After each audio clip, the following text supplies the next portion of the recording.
Pinag-uusapan na ng mga partido ang impeachment laban kay Vice President Sara Duterte.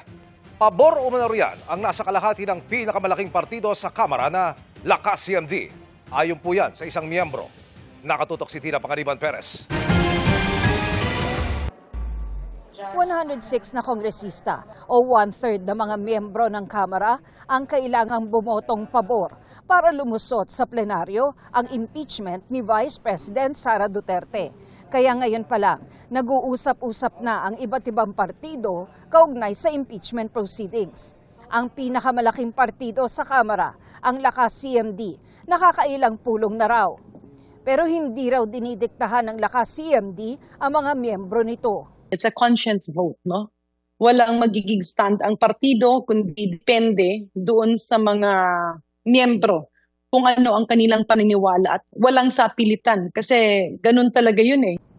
Ayon kay Garin, sa 81 miyembro ng Lakas CMD sa Kamara, kalahati o higit pa raw ang pabor sa impeachment.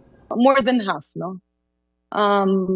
Baka 2/3 will be in favor, 1/3 will not be. It's a moving number, even if it's our moral obligation and our duty.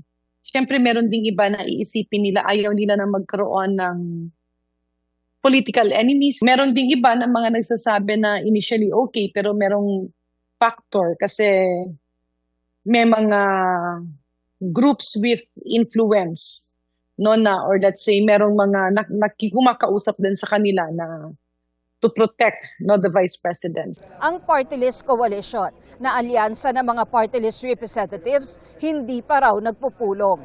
Pero sabi ni Bicol Saro Party List Representative Terry Ridon, sa mga party list, more than half of it would most definitely support impeaching the Vice President. sa ngayon binabalangkas na ng House Committee on Justice ang committee report na maglalaman ng resolusyon at articles of impeachment. Nakatakda itong aprobahan ng komite sa May 4. Ang kapatid ng bise na si Davao City 1st District Representative Paulo Duterte matapos sabihing ginagamit ang pondo sa distrito para pilitin ang mga kongresistang bumoto pabor sa impeachment. Ngayon naman ay nagsasabing ginagamit daw ang mga SALN para pagbantaan ang mga kongresista. Pero ang mga nakausap naming kongresista, wala naman daw naranasang ganito. Wala pong ganyan na pressure, and in fact, mas mahihirapan pa po kami na i-justify at magbulag-bulagan kung kami po ay boboto ng hindi sa for determination of probable cause, samantalang sumisigaw po yung mga ebidensya na nasa harapan po namin. I believe the best way forward is to put faces on those accusations. Kung sino man yung chief of staff na tinawagan or kung sino man yung congressman na tinawagan, napaka-importanteng lumabas, ilantad at siya mismo ang magsalita. Tina Panganiban Perez, Nakatutok, 24 Oras.